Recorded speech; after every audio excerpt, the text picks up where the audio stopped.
Salam əziz şagirdlər, indi isə sehirli söz mətninin ev tapşırıqları ilə tanış olaq. Hər bir məqama uyğun nəzakətli ifadələr seçin. Saatın neçə olduğunu soruşursansa, hansı ifadəni desən daha doğru olar. İsti yay günündə su alarkən və ya kiçik bir uşağın oyuncağı yerə düşərsə, yolda ağır yüklə gedən yaşlı adam görürsənsə, onda hansı ifadələri işlədərik? Bağışlayın, saat neçədir? Yəqin ki, saatın neçə olduğunu soruşanda bu ifadədən istifadə edəcəksiniz. Növbəti tapşırığımız.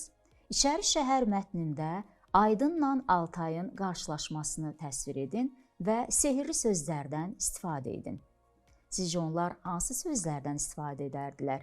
Yəqin ki, qonaq qarşılanmasında xoş gəlmisiniz, buyurun, zəhmət olmasa, bu kimi sözlər istifadə olunacaqdır. Siz də bu sözləri daha da genişləndirə bilərsiniz.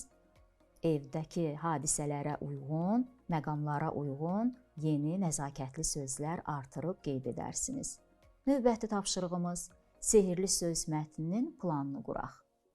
Pərvizin qoca ilə tanışlığı. Ümumiyyətlə uşaqlar, biz hər hansı bir mətnə plan quranda həmin hadisənin ümumi gözümüzün qarşısına gətirib bir hissəsini gözümüzdə canlandırırıq və həmin hissəyə ad veririk. Pərvizin qoca ilə tanışlığında onların dialoqu var idi. Ona görə də mətnin ilk hissəsinə Pərvizin qoca ilə tanışlığı adını veririk.